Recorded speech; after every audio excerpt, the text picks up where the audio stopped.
Because I had this experience of knowing that I am loved by God deeply always, that I did have access to that. Welcome to Catholics in Ordinary Time. My name is Father Jack Benson, and I am your host. This week's guest is my dear friend, Kate Carter. Kate Carter and I have been friends since I was in studies for ordination, and she was in theology studies as well as a member of a religious women's order, which she's no longer part of. Her life has been filled with an interesting incident. She's from Detroit, a huge Catholic family there, which she speaks about in this interview. Also, she speaks about her work in Central America, as well as with the Jesuit Volunteer Corps and at University of San Francisco. She's done all kinds of things in the church, as well as coming to understand her place in the church as a queer Catholic woman. She's thoughtful, funny, interesting, and I, as usual, enjoyed speaking to her. I hope you enjoyed this as well. So how are you doing these days, Kate Carter? I am good. I'm enjoying my life, and I'm enjoying Ian being retired. Okay. And we're going to Ireland for 2 weeks. Oh, wow. Have you been to Ireland before? Yes, I was there in the summer of 2007 with 5 of my sisters and our dad. Okay. Hello. And I'll say in the first 24 hours, in the first day, we got there, on whatever day. And the next day, we were on one of those hop on, hop off buses in Dublin. And we were in this, we were off the bus getting something to eat. And Bridget's off to use the restroom. And Christine is just whack, whack, whack about how many times Bridget has had to go to the bathroom already. You're the oldest of how many? Yeah. I'm the oldest of 8. I grew up in Ferndale within half a mile of 59 of my 103 first cousins. 59 of your, oh my goodness. Okay, yeah. So this is not just a village, it's a small town of relatives. Yeah. So I was going to ask if you were raised Catholic, but I think I got it. I think it came up when in that list at least. Yeah. Yeah. Irish Catholic, to be sure. Mm-hmm. So you grow up in this like wall-to-wall Catholic culture, and yet it's Detroit, so you have this racial thing going on as well, and that it's probably more pronounced than in other cities, certainly at the time. And did you have friends who weren't A, Catholic, and B, white growing up? There were a handful of Black kids in our Catholic high school. But when the school closed, as juniors, we had the option of graduating early or going to another school. Mm. So our class split up to other local Catholic schools, other public schools. And so and of course, I had kids in my class from 8th grade that went to the public high school. So there were kids that I knew, mm-hmm. Black and white, from grade school that went on to that public school. So I did know kids at the public high school. It's just we hadn't been to school together in 3 years, right? Yeah. So, and actually the kids of color, because there were kids from the Middle East who lived in Detroit but came to our high school. Sure. Those kids went somewhere else too. The Ferndale High School was pretty black and white, if you will. But the kids of color who were at our high school, the Catholic high school, went to different places. Yeah. The reason I'm asking that question for me, because I know that you then spent a significant amount of time either volunteer yourself or volunteer organizations that would work certainly within social justice pieces. And I was wondering, is being from Detroit part of that? That like when you ended up going to the JVs, that was not sometimes that's a brand new material for people, but it wouldn't necessarily be for you. So you graduate and where do you go to college? I went to a small, predominantly women's college that was in Kalamazoo, Michigan, Nazareth College. Okay. So, Jack, just to back up, the Catholic grade school, high school that I went to was staffed by the Sisters of St. Joseph of Nazareth, Michigan. Oh, And I went to their college. So I was educated by the SSJs of Nazareth / Kalamazoo, Michigan. oh, So so I- it made sense for you to go there. Yeah. Yeah. And it was one of their sisters who introduced the idea of JVC to me. So when I graduated from Nazareth, I stayed on there to work. I was offered a job in student activities and student athletics. Oh, okay. So when I started at Nazareth, I intended to go into their nursing program. Mm-hmm. But I graduated in a behavioral science degree. Psychology, sociology, and anthropology was my behavioral science was my major. I thought that I would go on to a master's program in student personnel. Mm-hmm. You know, Yeah. so I was offered this job to work in student personnel, and as a first student activities, student athletics director. And while I was there, one of the sisters on our student services team talked to me about her time at JSTB. She was on sabbatical. She learned about something called the Jesuit Volunteer Corps. And she had gone to the Jesuit school in Berkeley, which is the kind of this theological seminary sort of piece. Yes. And she had done a degree there. And then Well, I think she was in the sabbatical program. Oh, right. Got it. Yeah, she was in the sabbatical program. So at some point during my tenure during that job, I was thinking about doing a volunteer program. And I was exploring, well, actually at the end of my undergrad, I was looking at Peace Corps, Vista, and decided I wasn't interested in going overseas. And Vista didn't seem like it was going to be funded because it was an election year and blah, blah, blah. So I got this job. And as I took the job, I was exploring potential possibilities along with degree programs. Heard about this thing called the Jesuit Volunteer Corps. And after a couple of years working in my job, I applied to be a Jesuit volunteer. And lo and behold, I ended up on the Northern Cheyenne Reservation in Southeast Montana as a JV working with Native American kids. And that, I never did get the master's in student personnel. That completely derailed. Yeah, it was a derailment. It was a transformative experience. It was many things. We can, we'll go there, I'm sure. But as they say, it was, a life-ruining, a life-changing experience that, in retrospect, made all the difference. And made a lot of sense. When I think about applying to be a Jesuit volunteer, the tenets of JVC, spirituality, community, simple lifestyle, social justice, getting back to your question about connecting with organizations around social justice. I remember specifically my dad challenging the idea that I would apply to this program. Like, what do you think you're doing? And what do you know about social justice? So, and I said, Dad, social justice, okay, I'm a woman. I know some things about injustice as a woman. I know this isn't what you would choose for me. Now, I'm the oldest, so I'm doing something different. I'm out of college. But this makes a lot of sense to me, having grown up who I've grown up with, you and Mom, and your take on what's important in the world, being a part of a community, living with an eye toward what's doing right in the world, and being respectful and reaching out to people.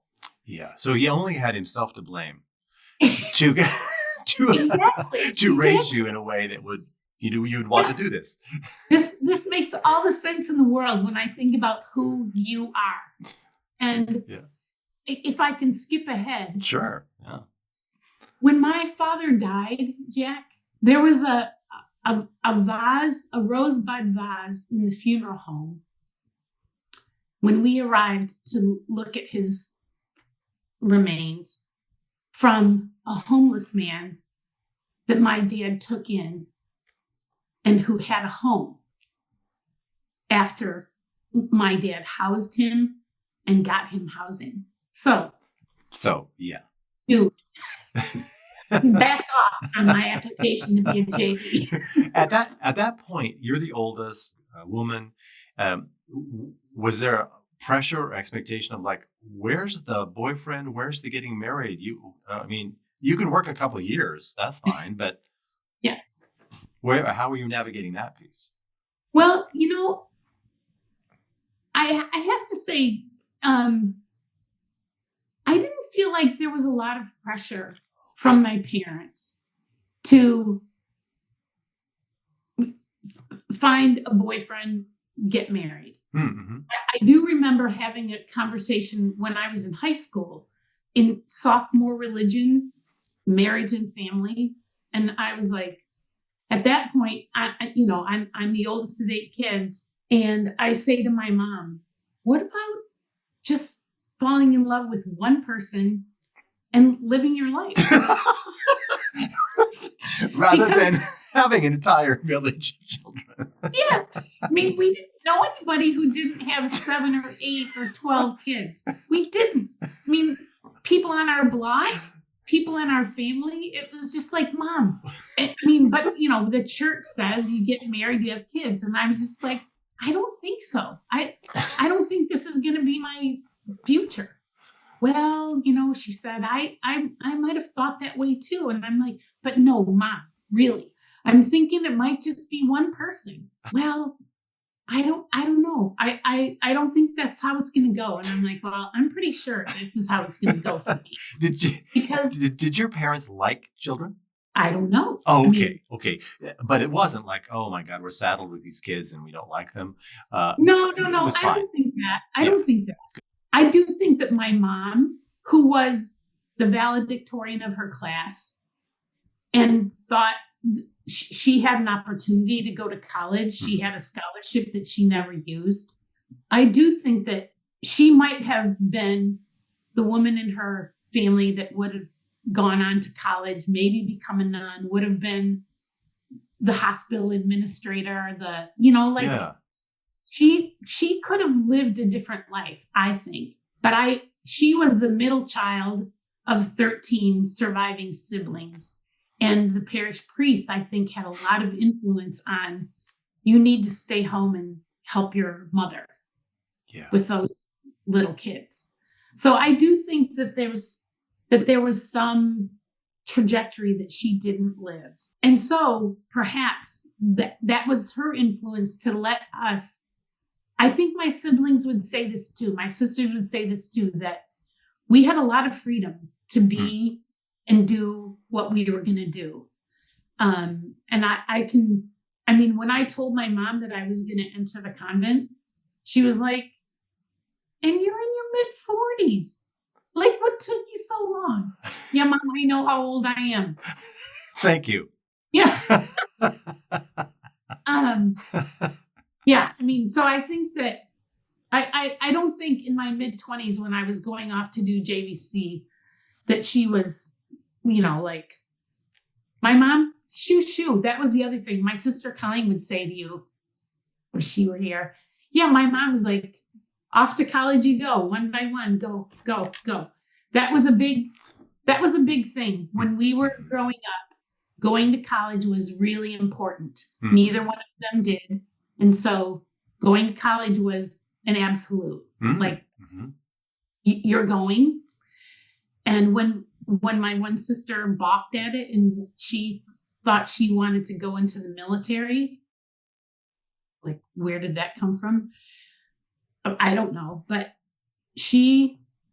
and maybe she just wanted to be different because 3 of us had already gone. And my dad said to her, I think this is a really wise choice. He said, Maureen, I want you to go away to school for 1 year. And if you decide after a year that you want to go off to the Air Force, yeah, go ahead.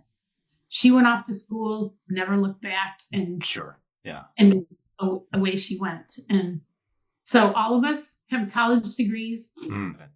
Yeah. Yeah. So how long did you work with the JVs, so the Jesuit Volunteer Corps? I was a JV for a year, and then I worked on staff for 3 years the first time. Mm-hmm. And I left and I did Central America Solidarity work Right. immediately for a bunch of years after that. With whom did you work to do the Central American Solidarity work? You just showed up and got solid, or? Well, thanks for asking. When I finished my JV year, I moved to the Midwest to work for JVC, and the JVC office at the time was in Cleveland. I started my first year on staff in Cleveland, and mid-year, the Jesuit that I was working with was reassigned full-time to be a pastor in our parish in Cleveland. And so then I started to work with another Jesuit whose part-time job was in Detroit.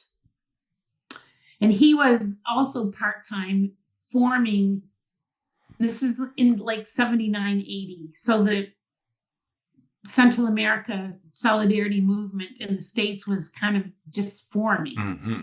And this guy was forming a faith-based solidarity committee in Detroit. So he was part-time JVC and part-time this new committee that was forming. So as we began to work together, I was in Cleveland, he was in Detroit, and then we moved the office to Detroit and worked together for 2.5, 3 years. He left our program, left JVC, and then I, by default, became the director of JVC when that was a first, because all the JVC offices were staffed by Jesuits at the time. Mm-hmm. And then when I left the JVC office in the summer of 83, I was already connected to what was forming in Detroit, this faith-based solidarity committee. So I wasn't officially working for them, but I was connected to it. And eventually, a couple of years later, started working full-time with it. So what you went, you go to that high school, you go to the college, you go to JV, and then you work for that, doing the solidarity work. What's your faith practice during that time, like vis-a-vis the Catholic Church? You're this strong Catholic woman doing your thing. How was it to be part of parish communities? Yeah. Well, growing up, weekly Catholic Mass at the local parish. Sure. In college, I would say not so much. A little bit of going to Mass, but I was very connected to the sisters there on campus. And they weren't going to Mass? They were, but okay, I wasn't always going. I wasn't always going with them. But as a JV, I went to Mass regularly with my community. And that's when I started singing in church. Yeah. People in my JV community were musicians. 2 or 3 of them were, actually. And so we were invited to start singing in church. So I started doing that. And then when I moved to Cleveland and Detroit, I was very connected to the JVs and the wider JVC community. And so regularly going to church or house church, there was a lot of, in the early 80s, there was a lot of house church connected with the Jesuits or their friends in Detroit. We had house church on Tuesday nights in one of the Jesuit houses. Is that experience for you just really community forward, in the sense of like, we get to do this as a community in a communal space that isn't a church? Yes. Yeah.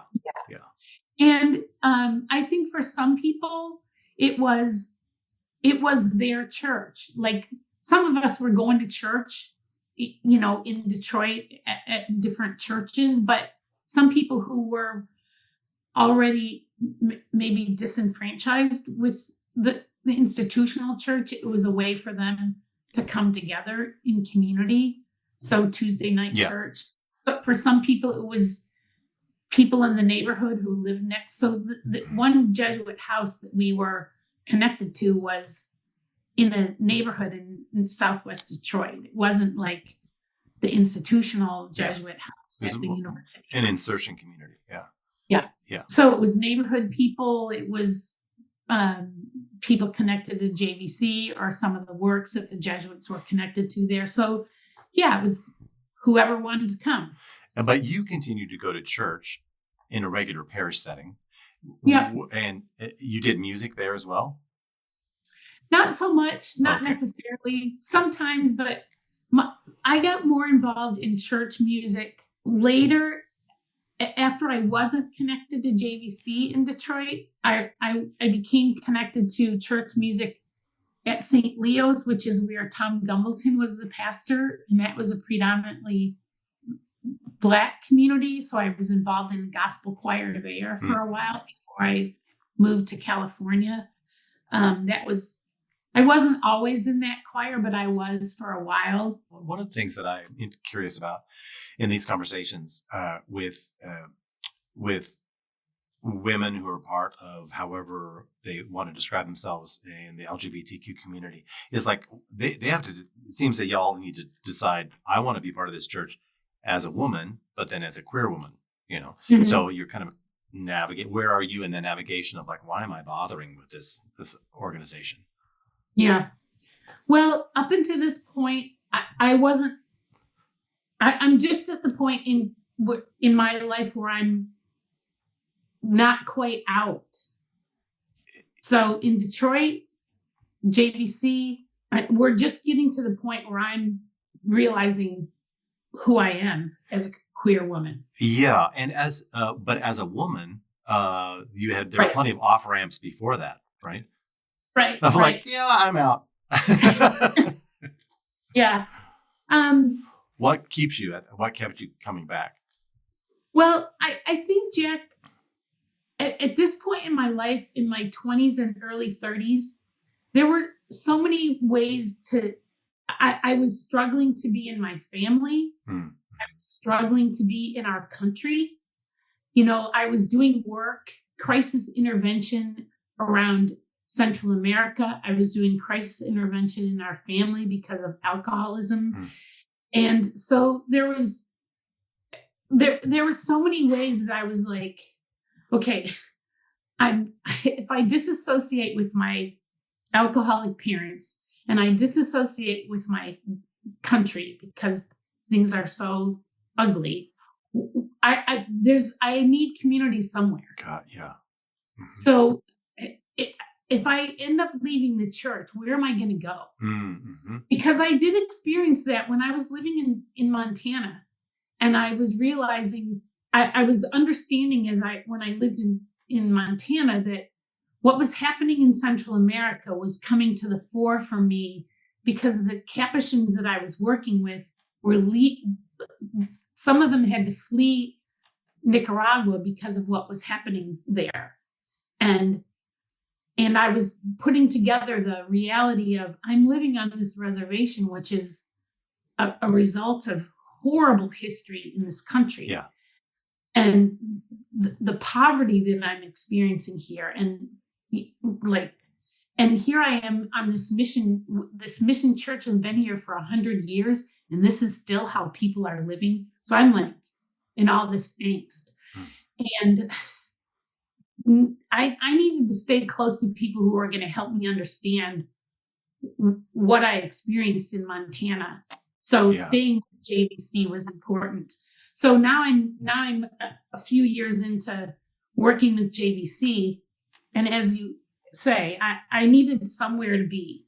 Yeah. So staying with people who are going to help me with my frustration and anger around, and as I'm coming to understand who I am as a queer woman, most of the queer women I knew were former church people. Like they were leaving, they had already left the church. Well, I don't want to do that. Why didn't you? Because then you wouldn't have a community. That was too scary. Yeah. this faith-based community was helping me understand the connections between all these oppressive justice issues. Like, Mhm. and so I knew eventually if I came out to them, I was going to be okay. Mhm. That I was going to be okay. I did start to come out before I left Detroit, but Okay. eventually I moved to Northern California and was more in my coming out process here. Yeah,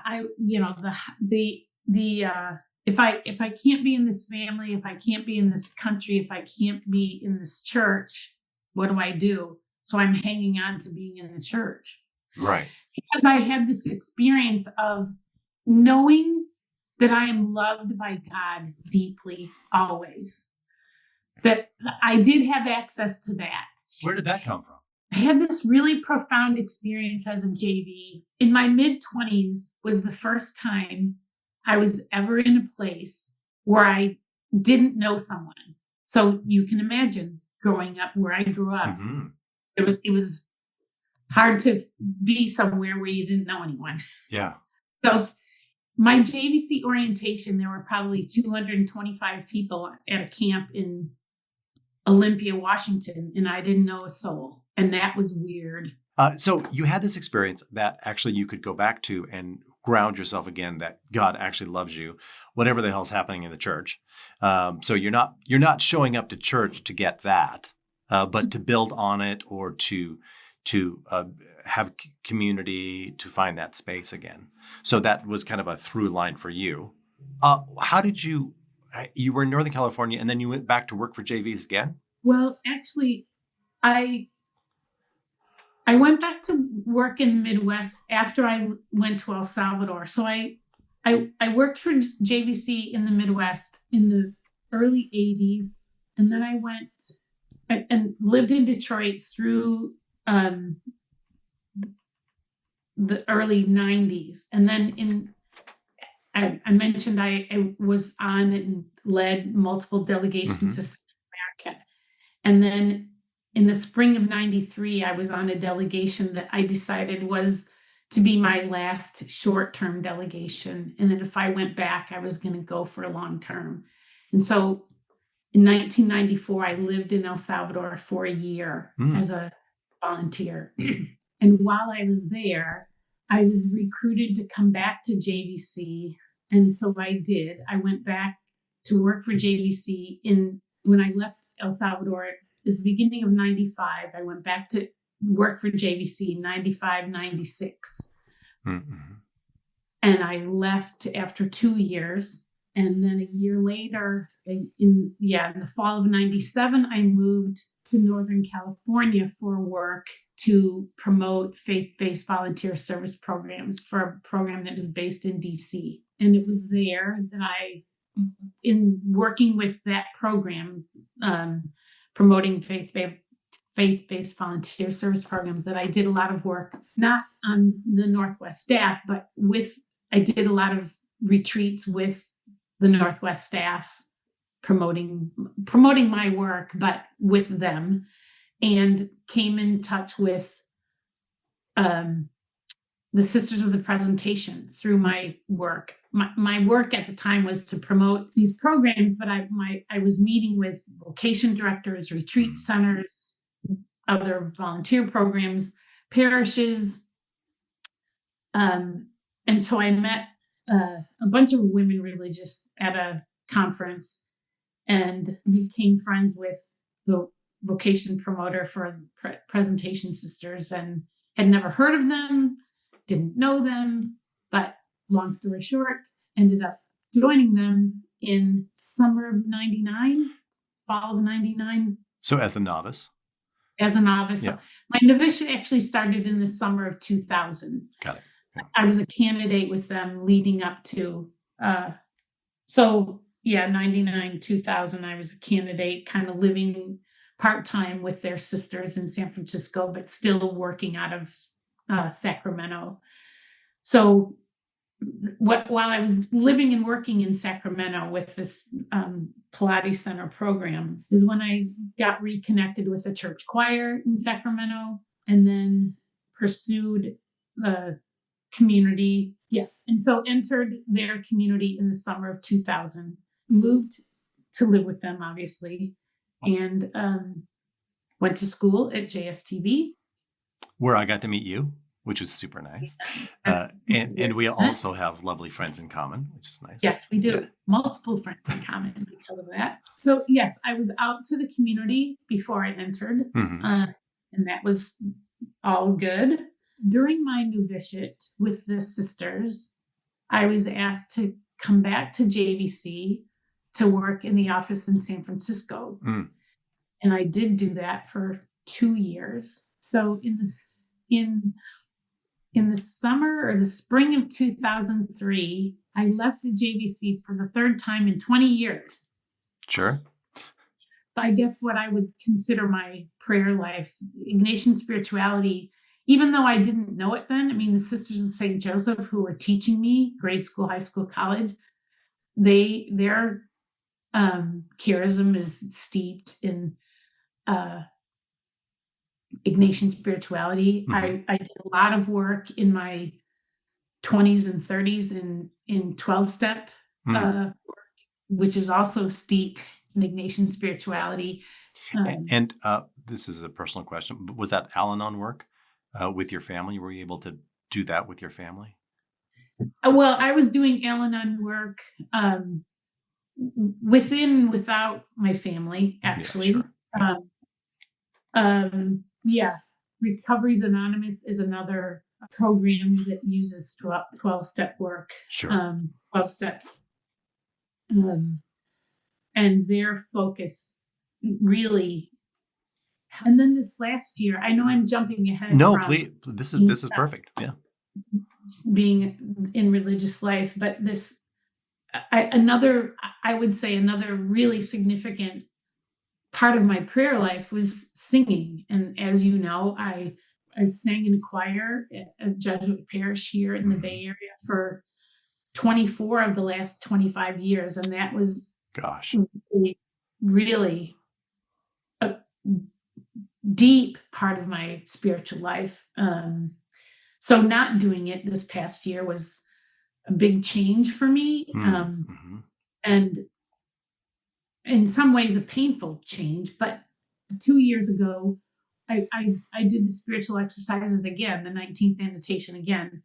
It was helpful for me to get to a place of being able to detach from something that was life-giving for me in order to let go of it and be open to something else. And lo and behold, this last year, not singing, I was part of a dance performance that was based in the spiritual exercises. And we performed a piece called in St. Ignatius Church. It's so Bay Area. It's so Bay Area. I love it. And I can't wait for you to see a recording of the piece, because it was it was a very moving experience, being the operative word, I guess. Yeah. But, there's a dance ensemble at USF called the Dance Generators, and it's an intergenerational ensemble of USF students and community members that I was a part of early after my retirement from USF. I was in the group until COVID, and then I dropped out. And then the woman who's the dance instructor, professor, invited me to come back this year to be a part of the production, because she and I independently went through the spiritual exercises. And it was her idea a couple of years ago that she wanted to perform something in the church, and she wanted to involve more than the dance generators in this piece. And Kate, do you think we could do it? And anyway, long story short, university ministry was involved. The parish staff was involved. I was able to help with curating some of the readings that we reflected on that became part of the movement. And dance and music and singing has been definitely a part of my spiritual practice. Yeah. The last number of years. ours. I can have one large final question to ask, which was going to take some time because it has several different pieces to it. But when I'm hearing your story, there's all of this experience of God and community and staying with the church as a container for those pieces. Um, how is it? You're in a committed relationship Yeah. and have been for how long? 22 years. And how would you describe? Wow, how would you describe that reality for you as connected to your faith and your experience of God? I guess what I'm getting at is like, what do you identify as the fruits of this long-term relationship with another woman that, while it feeds you, it's outside of what is acceptable within the Catholic Church? Like, how do you describe that? Of like, this thing is giving me life, and yet, Yeah, this relationship is giving me life, and it is of God. And I know that it isn't acceptable inside the church, but it is acceptable in the eyes of God. I truly believe that it is a gift from God, that our love for each other is God given. I know that. that's how you experience it. Yes. Yeah. Got it. It is how I experience it. I'm sure it's how Ian experienced it too. That we are. I entered religious life from a place of knowing that at the time I was living my best life. I knew if in my mid 40s, if I wasn't more joyful, more loving, more generous as a human, as a woman in this world, in this church, then I having considered religious life at other points in my life, this was the time to say yes. I'm going to do this, because I had considered it before and said no. Now's not the time, but and now was the time, and I did it. And turns out I wasn't as joyful and loving and generous as I thought I would be. But there was this person that I felt drawn to, and this relationship was calling me to be more loving, more joyful, more compassionate, more whole. And I believe that is of God. And what do you do with the church's refusal to bless that? Because some people, speaking of off ramps, people will take that off ramp of just like, that's it, I'm out. Right. How do you? I think not blessing this choice of ours is the church's loss, not ours. It's painful. It's painful that we cannot be recognized, but we choose to be in places in church where we are recognized. Yeah. So we have the gift locally of being where we are accepted, celebrated, and we have been blessed locally where we are. And that's a gift. And we know that that's not universal, but we live in the Bay Area, and that's a bonus. That's a blessing. Yeah, good. That's wonderful to hear. To have a person in your moment who has this experience and this kind of trajectory of where it's been. And when I listen to it, and I've known you for a while, so I'm used to getting this vibe from you, which is you walk with God, and you continue to do that, and you continue to see what the next step is. One last question. What would you say to young people that are trying to navigate being their orientation, the sexual orientation that's out, that's queer, and yet remaining in the church? I think it's really important to find your people. And there are people to find. Jack, I think you're one of the people to find. I think this podcast is a place to, I mean, I know that part of what you do in the world is help connect people to what matters in the church. But I do think we all need to find who's going to help us be us. Yeah, yeah. Right? We all need people to help us be who we are in the world, and help us remember that we belong to each other, and we need to help each other create community that will sustain that. Beautifully said. Really important. Well, thank you so much for taking the time. We are over time, but this is so great. Thank you for listening to Catholics in Ordinary Time. This podcast is produced by myself. If you like what you're hearing, please consider subscribing.